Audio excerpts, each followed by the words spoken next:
Subscribe to our channel, click the show links and enjoy watching the videos. ઘેર લઈ જવું છે ને એ ઘર તમે નહીં બતાવતા, એને તમે બંગલો બતાવો છો, એને તમે ગાડી બતાવો છો, 2-4 દાડા કોઈ રહે પણ કે ના આવ્યું નથી.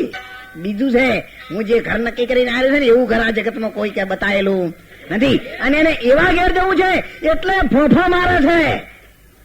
અને એ ઘર ક્યાં છે?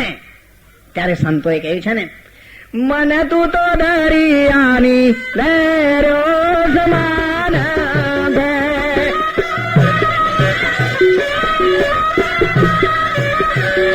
લહેરો સમાતા જેમ સમુદ્ર દેખાય, જોરે નથી બોલે તો.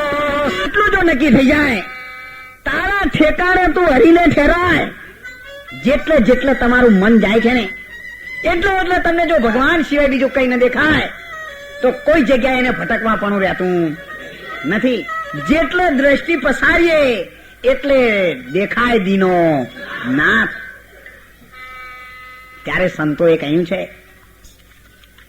શામળિયાની સાથે તો સુરતા લહેરો લે છે અને ત્રિવેણીના ઘાટે એ અનુભવની વાતો કે છે.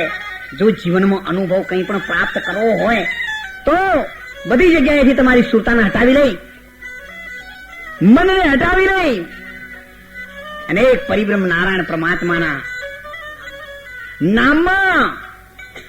નામથી આગળ વધીને જાઓ તો પછી અનહદ ગાન. અને એનાથી આગળ જાઓ તો સંત રવિ સાહેબ, ભાણ સાહેબ, કબીર સાહેબે કહ્યું છે, હદ બેહદ और अनहद के आगे अधर रहे कीर्तारा. हद आ जगत, बेहद देह, अनहद આ જગતમાં ફક્ત 2 જ વસ્તુ છે. એક નાદ અને બીજું બુંદ. બુંદના બાળક આપણે માતા પિતાના છીએ અને નાદના બાળક આપણા ગુરુદેવના છીએ. આ બુંદ છે, આ આખું શરીર છે ને બુંદ જ કહેવાય. અને એમાં જે સંતોએ વચન મૂક્યો ને એનું નામ નાદ કહેવાય. અને નાદ બુંદના કરે નિવેડા સોઈ અગમ ગર પાવે. બીજી વાતો કરવાથી ઈશ્વર પ્રાપ્ત થાય એવું નથી.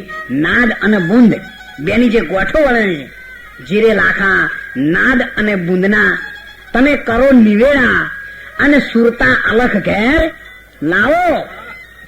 ત્યારે लगा मन नाद की अंदर बुले तन की खबर सारी, शिखर पे धार अमृत की सदा मुख में निचोती है.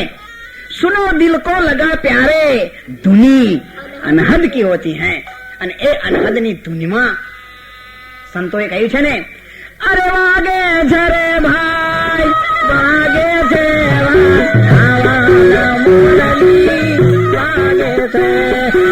એટલે આવીને નીકળે છે. સંતોએ કહ્યું છે, ગંગા અને જમના અને બીચ में बहती है सरस्वतियां. સરસ્વતી એ વચ્ચે છે. ડાબી ઈંગણા, જમણી પીંગળા અને ભેગી મળે તો પણ ઈંગળા પીંગળા સુખમણા અને ગંગા જમના રેવાને કશું લેવા દેવા નહીં. એ જુદા જ ન કોઈ એક માનતા હોય તો મગજમાંથી ભ્રમ કાઢી નાખજો.